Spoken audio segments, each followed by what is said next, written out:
Okay. What it's do. This is your boy ELOOO, man. We back in the building. I got a special guest for y'all, man. It's something very powerful today, man. We got one of the top little league organizations leaders out here today. Man, with Coach Willie Titus, we got him here with us. Man, it's a pleasure to have you on the show with us today, man. I've been watching this man movement for a little minute now, and the things that you're doing with the kids out there is a beautiful situation. And I'm actually excited to get some of the kids over to Westwood, man. So, Coach, without further ado, man, tell the world about your organization you got going here. All right. Like I said, my name is Willie Titus, president, Treasure Coast Spartan Athletic Association. Head coach will be the 13 Showtime Spartan. Uh, Pretty much, we just bringing something back to the community. When I started this journey, I just started as an assistant coach, just helping out, and it just became bigger. Once that first year of coaching, I felt something in that, and it felt good. So, we were able to get the same group of kids from 6 years old and pretty much carry them all the way up to now. So, I mean, we coach. Everything was based on discipline, and that's the way I'm like a dinosaur in the game. I'm an old head, so we grew up on more of structure and discipline, and that's the way I led my team. And that's why we've been able to grow as fast and bring like a lot of notoriety and exposure to the Treasure Coast when it comes to football. Because when Mm-hmm. we started the journey, and we didn't have a lot of recognition about Treasure Coast football in the youth world. And as we started to see the way the landscape is changing, it's about getting more attention, getting out there a little more, not just playing local football, but playing competitive football. So we were able to, just keep growing as an organization. And I followed older team. They were an older team. Man, I can't believe it was Vlad. Vlad had an older team, and they were the PSL Predators. And that was a team that I watched and was like, man, these kids are really good. I watched them go down and compete against like the number one team in the nation, Miami Ravens, and they held their own. And I was like, why is this team not getting the recognition? Because this is a really good team. And then that dropped down to a team that Devin Lewis had, then Ryan, and Coach Wayne. It was teams just keep coming up, and the organization just got better and better. And we were down at the bottom, looking at the top, saying, how do we get where they're at? Right. How do we bring more exposure to the kids in Treasure Coast? Because there's some really good kids around that you don't hear of, nothing heard of, and that comes with the new landscape of exposure. A lot of people are missing that point because nowadays kids are trying to get to the bag faster, and Yes, that's going sir. to come with who knows you, and there are kids just sitting around, really good kids that nobody knows. And so what we're trying to do is bring them to the forefront of getting exposure. People can see you. You're the best kid in your neighborhood, but you're not the best kid in the country only because they don't know you exist. Right. So, we've been working hard. I see the landscape of the area really changing because of a lot of things we did in our organization that thought we, we got from under some of the leaders in leagues that say you can't start doing anything to June to prepare for July and August. Right. When I was looking at the down south team, well, they're starting in March. They're training, they're conditioning, and we're told, hey, we can't do that. You gotta wait till the league say you can. I went against all of that. Like, nah, if we want to compete against them, we have to be able to do what they're doing. Right. We can be hold to a restriction and they're not. We're never going to beat them. So we kind of like just started doing our own thing as far as early workout, fit conditioning, uh, and we got there. So now we're where we're at because of hard work, discipline, and dedication. And we're still trying to grow in the Treasure Coast area. Because when my team leaves, the same way I looked at those teams above me, I'm looking for somebody to be better than we are. Somebody's coming down there, and we want to continue to keep that going to a point where we get exposure like Lauderdale Lakes, a Miami Garden Ravens, a West Right. Orlando. That's what we're aiming to do in this area. And to do it again, we got to all keep coming together. We gotta give these kids the exposure they need. And to do that, we need the best coaches. Correct. Nothing happens without the coaching. I mean, so that's pretty much where we are as an organization, man. We built it. We're doing great at it, and we want to continue to have success and keep growing. When you speak on exposure for the youth in Little League times, are we speaking more of social media, or are we talking about playing in major games against major teams that can put your name out there, or is it a little bit of both? It's a little bit of both because, you have, like, again, we have really good talent around the area and they're playing in leagues. And let's say some kid in a league around here, which we don't have like the real competitive league, and there's a great kid. And he says highlight film, in that realm of the lower level, that kid has that type of exposure, but he doesn't have the national exposure, you know? And the national exposure comes from playing national teams. It comes from playing really good teams. How do you compare against the best?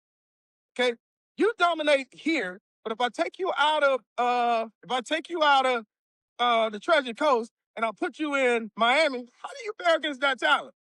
And if you fare well against that talent, then you have that utmost exposure. Well, that kid's great. He played against the Ravens. He played against Lakes. He did great against them. And you get that exposure. Right? Versus if I leave my best player down to play, and I don't like to call team names, so I'm trying not to call no team name.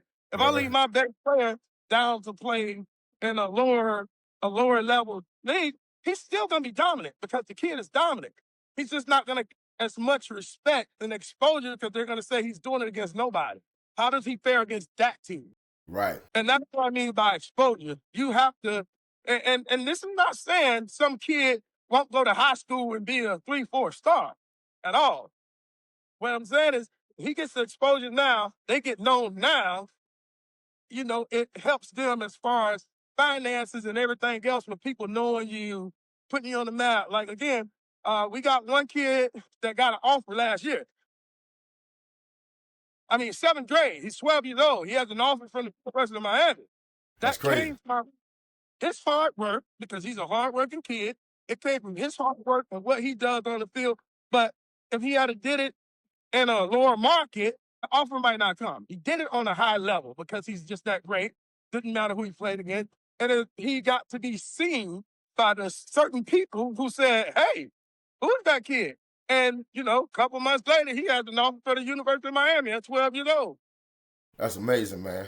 That's Carter amazing. Cass. I'll mention his name. Carter Cass. Carter Cass. Yes, sir. That's Trav's son, man. Yes, sir. Right.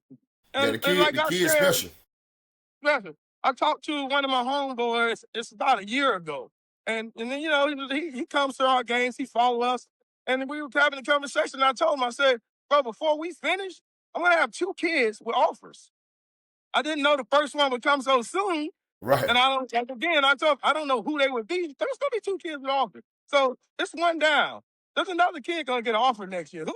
No idea. But I know if we continue to go on the path we're going and having the success we're having, somebody's going to be seen in a big game. And somebody's going to like what they see. And that's all it takes. Yes, Somebody sir. to like what they see. That's all it takes. So let me ask you this.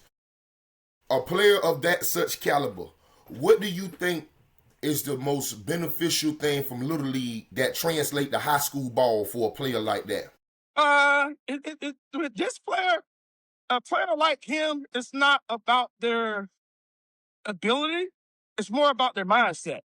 Those type of players have a mindset different than everybody else.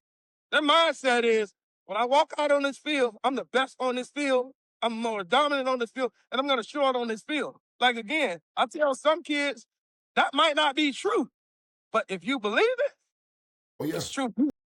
And a kid like him who's special, it's more of his mindset. His mindset is just different. Right. So, let's take a kid that's not as dominant. What type of, because this is something that we always speak on, the development in this area, preparing kids for high school, to get their mindset to be ready for high school. What, in your organization, what's the type of things that y'all doing with, like, the weakest link players is what we call them, like the players that need to get work on? Well, we try to get those players a lot more in the offseason because playing the game doesn't make you better. Playing the game is supposed to be the fun part of it. Yes, sir. Grind of practice is what makes you better. So we try to really focus a lot more on those kids that practice and in the off season. Those are the kids I try to get in the off season. So when they get in season, they work hard enough to be able to get some time or get better. And like I've seen kids go from not playing until having a great off season and coming in the season. And we're like, wow, is that so and so? You know, Yeah. yeah, man, he looks good. I had one kid that went to work out with his dad for the summer and came back, and you can see he worked. And Right. that's all it's about the grind. It's about putting in the work.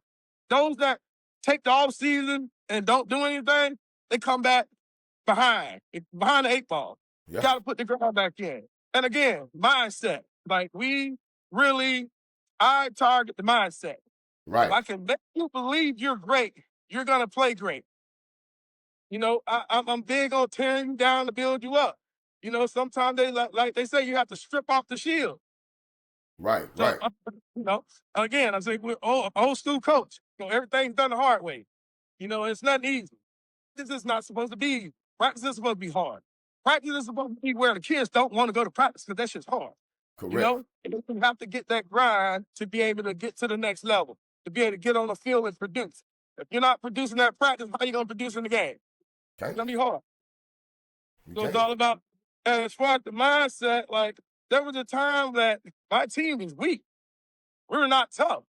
You know, we would go down south. We would beat everybody around here. But Right. we would go down south and there was a couple of teams that we just couldn't compete against.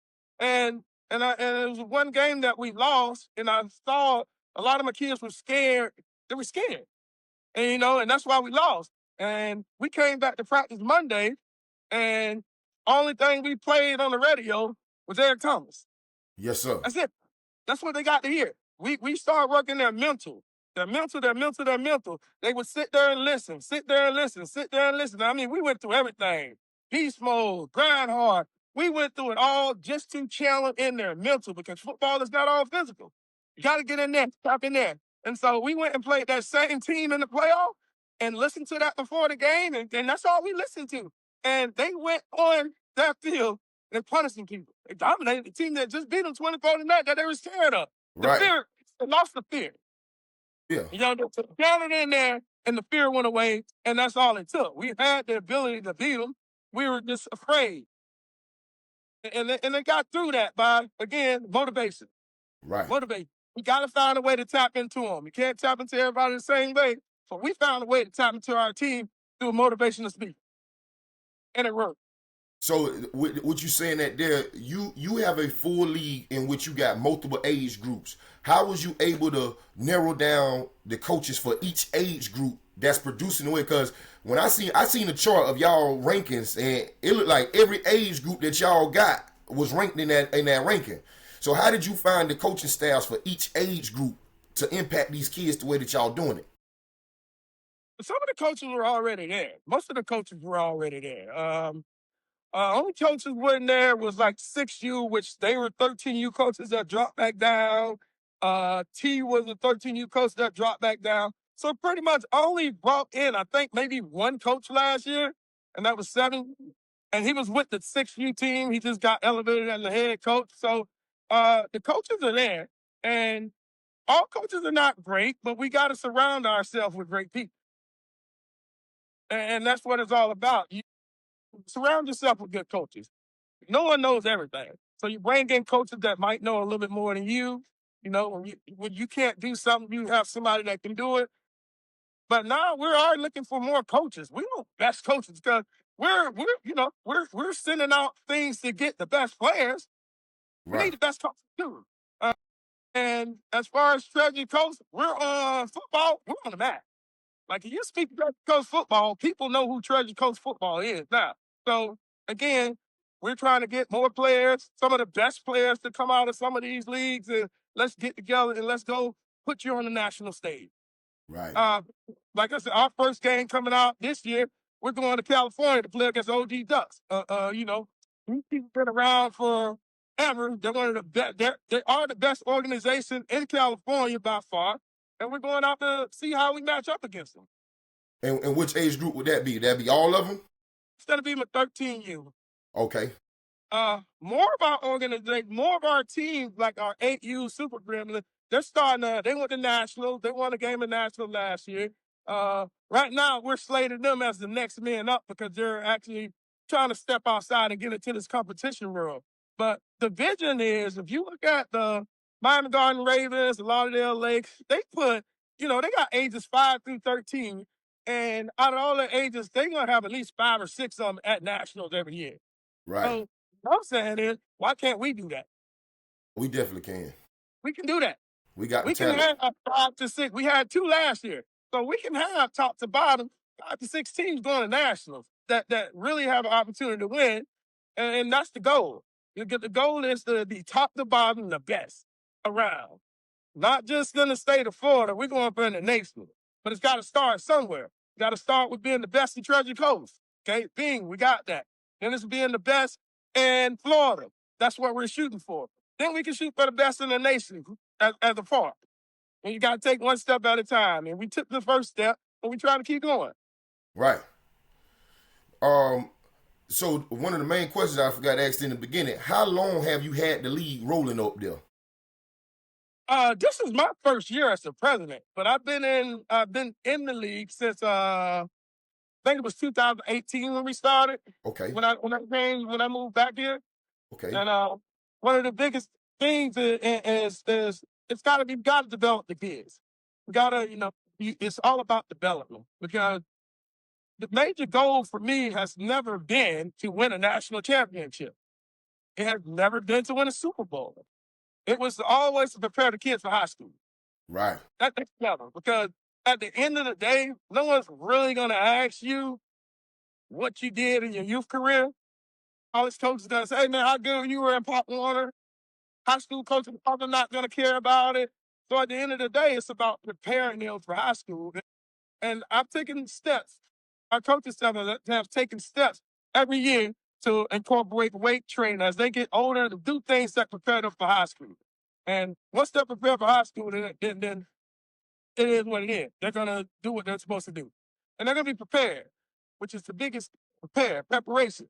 Like if you look at a lot of the high schools right now around here, there's Spartan players starting as freshmen, quarterbacks, linebackers, as freshmen on varsity. There's a lot of Spartan players that are going right and starting because there's just more developed. That's the truth. That's the truth. Last year, my son played in the 8th grade Rising Stars game, and we was on the North team. They was the South team, and that South team was literally loaded. It was almost a Spartan team, the All-Star team for the South team. So I definitely can attest to that, what you're saying. And not only that, I've been watching it for the last couple of years. Like I said, I've been watching y'all with the program. Man, seeing you out there training, just your son alone, the progress I've seen your son alone make on the line is freaking crazy, man. This summer watching them train out there with the high schoolers, and he look amazing with it, man. So what I can say is, man, you are needed in this area. We thank you for what you're doing in this area. And man, keep it going, man. Keep it going, because y'all putting it on the map for sure, man. How many teams do y'all have ranked right now? Right now, I think it might be 2. I think 8U might be, and the national rankings is just us, but I think the 8U's coming. I think they're not too far behind. Right. And what he's adding, because he's one of the coaches, Coach T, he's one of the coaches that has been able to get teams to come and join him. So Right. he's one of the coaches that people are realizing, like, okay, this is a good team. Let's go be a part of this, And so I think he's coming. He's the next man up. Our 11U, which had the best season because they finished the highest in the playoff, they just decided they didn't go to nationals or anything. But that's a team that people better be on the lookout for. We have a new head coach at 11U, so we're going to see how we can put him a team together. We also have a new head coach coming to take over the 10U, Coach Dad, who won a national championship with the team that I'm with now. 8U, he was the head coach when we won our first national championship. So he's coming back because I'm a 10U. So I already know what that team's going to look like. That team's going to be good. Yeah, that team's going to be good. It might take them a year or two to get back to where we were, but, coaching matters, and he's one that's going to take that to the next level. like again, Coach T, 8U, they're gonna be top notch. 7U needs some work, and 6U. Our 6U might be a shocker this year because they got 12 kids that played 6U last year that stand down. And Coach Junior, if he's able to put together anything, add the necessary pieces, again, the next 3 years, you'll be seeing a lot of national championship coming out of the Treasure Coast Spartan organization because we're putting it together. Man, I love to see it, man. I love to see it in here. And this year, coming in the Westwood, we got a couple of them coming from you. You know any of those guys that's coming in? I know for y'all getting Braxton, which is gonna be that boy got good size. So I don't know what position he's gonna be yet. He played multiple positions on our 13 last year: quarterback, running back, DN, linebacker. I think he's gonna be real good. Let's see. So I really know. I think there's a couple coming, but he's just the only one I really know like that. Because I think the Pittman boys are probably going to John Carroll. Yeah, so I think Braxton will probably be one of the biggest additions y'all getting. Oh, that'd Well, be we beautiful. can, Yes, sir. but it's more. And when my team graduates next year, I think it's quite a few. Yeah. I think quite a few. I mean, some dogs. Dogs, yeah, it's quite a few coming. And I just can't wait to get to that last year, get these kids in high school, and let them rock. Right. So with you watching these kids grow like this here, how I want to ask this question proper. So how involved would you be with their high school process? Like as much as you No, thinking? no, I'm not. I'm not gonna get involved in any of their high school process. Everybody's gonna go to the high school. I'm not recruiting for high school. They're gonna go to the high school they go to, and I'm gonna support them no matter where they go. I'm gonna try to make it 20 games as I can for each kid. You know, most of these kids been with me since. Like probably 80% of the team. So yeah, I can't turn my back on them. I don't care if I'm on one side of the table. I'm gonna be watching you and rooting for you. And that's just got to go all the way up until you get done. Man, that's amazing, man. I got another one here. I got one more question for you here that I had written down, and then we can just go for what you know. You know, the challenges of bringing up a team or organization, watching it grow. What type of challenges would you run into? Would you run in a full lead like you do? The challenges you run into is just trying to keep it all together. Um, you have a lot of different egos, personalities, and and they clash from time to time. So the challenge is just keeping it together. If you can keep it together, you can always keep winning. Everything to me, again, old school, chemistry matters. Discipline matters. There's certain things that matter, and if you have that right and you can keep that team together or an organization together, you're gonna keep striving. The problem is you have people that try to break it down. You Right. know, you're gonna always with success, you're gonna have hate. So Yeah. the more success we have, the more hate comes with that. And I'm not talking about all interior, it's from people around. You want Right. to be great. Hey, we want to great. Hey, don't go over there. You're gonna ride the bench. You're gonna do that. Don't go compete. Don't go compete. It's things like that that tries to slow the progress down.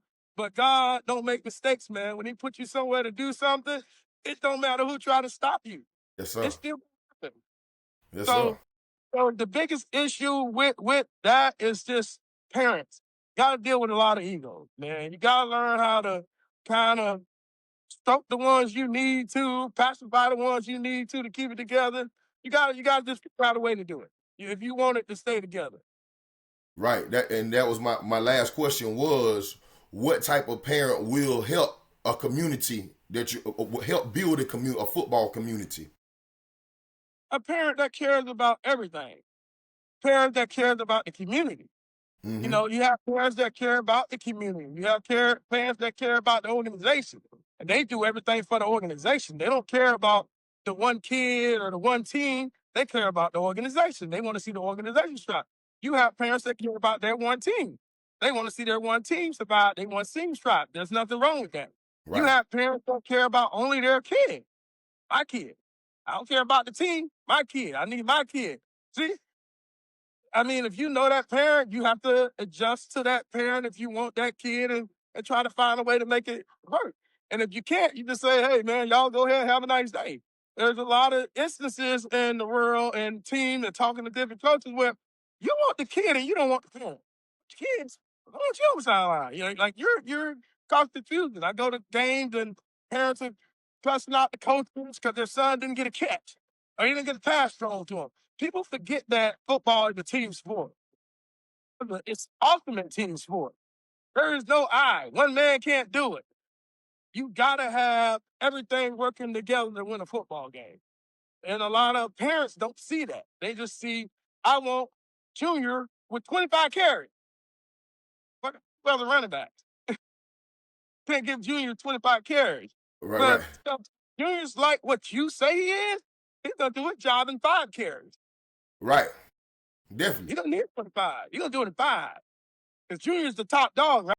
Right. So, again, that goes back to egos. You have to deal with a lot of egos. And us coaches, we got egos. We got big egos. We have to have them. Yeah, we gotta have them. So, That's amazing, Coach. If you can leave the people with anything today, what you would like to leave them with?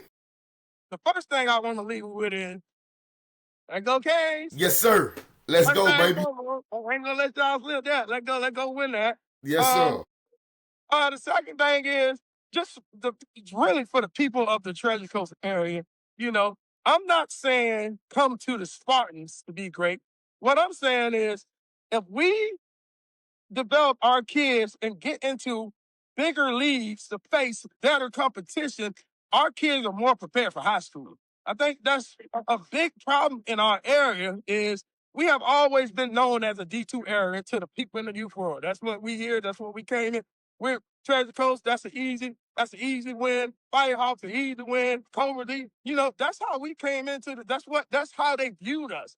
We're changing the view now because we decided to step out and compete. And we're trying to get, I mentioned competing, exposure all through Facebook all the time. And I think people think, oh, they just want all the kids. No, I want some of y'all to come out of that league and go compete. And come compete. It's going to make those kids better because right now, when we go play different teams of our area, they know it's not going to, for the most part, it's not even going to be a game. Right. Because we're used to competing on a higher level. They have the kids that are great and can compete on a higher level, but they haven't faced it yet. So when you have to face that fear that you never is coming and you never seen it, and that first time you see it, those first 3 times, they're gonna be like my kids were, afraid. Yeah. They're afraid because they haven't had to compete against that. So I want to leave everybody in the Treasure Coast area from Stewart on down to how far it goes past B-Road, gotta compete. Yes, sir. Get out of these leagues and let's make these kids a little bit better by allowing them to see what's out there. Right. I don't want to be the big fish in a little pond. Right. I want to go out there. I want to chase that ocean. Right. Let's let people go be a big fish in this ocean here, not just in a little pond. I want to be a big fish in the ocean. Right. And if we those kids or bring some of those teams and they join a more competitive league, but they don't understand it, you're probably going to lose at first. You're not going to just jump in here winning. It took up my first year, just to go back to our first year, we went 3-17. We went 3-17. Like, we didn't win nothing. But we stayed together and we found out what we needed. We were playing against super teams. Like, we ain't had a shot, but we played. And it was that year that we played. We got our ass kicked, and they got together and we stayed together. We went to the off season, and the very next year we went 21-0 and won a national championship. Come on now. Very next year. So Come on it's now. all about stepping out there. Yeah, you got to take your licks. Take your lumps. Yep. Go back in there and get back to work. On the show, I always say you got to go through your go-throughs, man. Whatever it is you got to go through, you got to go through it. Can't be afraid. Right. Fear, false evidence appears real. That fear ain't real. Yes, sir. Don't be afraid to lose. Most coaches are afraid to take a loss. Oh, take that loss. They Got you. saying every thought is a lesson. Like, learn your lesson. Go back and beat them next time. Coach, man, it's been a pleasure having you on. We're going to definitely have to get more episodes on. I actually got this episode I'm setting up. I'm going to have to get you and about 3 more coaches on at the same time, and we have a whole coaches corner sit down talk. I look forward to coming and watching the kids some more, man. I definitely want to know when y'all be doing some training. I can round up some kids from down here, try to get them involved with it, because it's too much talent on the Treasure Coast, like you said. Lot. There's a lot left and right, man. You can see it within these high schools and how much of them from this area is at different schools winning. It's just crazy, man. Even when we went down south, it was kids from Treasure Coast that played for your organization playing on Palm Beach teams and stuff. And I'm like, what are you doing down here? You know what I'm saying? So that's another thing that we have to figure out how to do in our area, from youth all the way to high school. We got to find out how to keep the kids in our area. We got to keep them here. I want to build something for the Treasure Coast, but it's hard when we're going down to Orlando and Palm Beach and Fort Lauderdale, you know? Yep.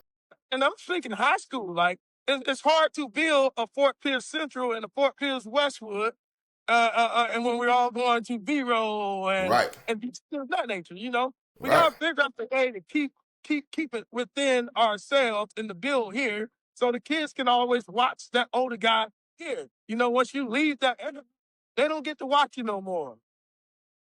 You know, they don't get to know you no more. So that's one of the biggest things that in the years coming, we got to start figuring it out, how to keep the talent in Fort Pierce. Yes, sir. How to keep all of these kids doing the Central and Westwood. How to make them B-roll. Correct. Cause we got the talent that's there at V-Row. It's from Fort Pierce. A lot. Yes, sir. And there's no knock against B-roll. You know, you're obviously doing something great to get them. Definitely. You know, so we got to figure out what they're doing great and try to do it great here so we can keep those kids here. Definitely, man. Hey, last thing. What's your prediction for the night, man? The Fiesta Bowl. I had to throw it on all the way through. What's your prediction for the night? Hurricanes 24-16. Oh yeah, I like that. Man, I'm going out on a limb. I'm gonna say that the run game gonna take off spectacular on them, and we're gonna be up like 28-10. That's what I'm gonna go with, 28-10. That sounds better. Yeah, 28-10. Our defense gonna be giving them some run. I think they'll open up the game with something, and then head them in and adjust to it. And it's gonna be a good night for us. Yeah, and we pull this one through. I like us winning against either of the other two teams. Yeah, big time. So we gotta pull this one out tonight. Yes, sir. Well, man, it's been a pleasure having you on, Coach. Man, I hope you have a great day. And like I always say on the show, man, y'all put a smile on your face so you can put a smile on somebody else's face, and we can make the world a better place, man. And one finger, 2 finger, peace. All right. Yes, sir.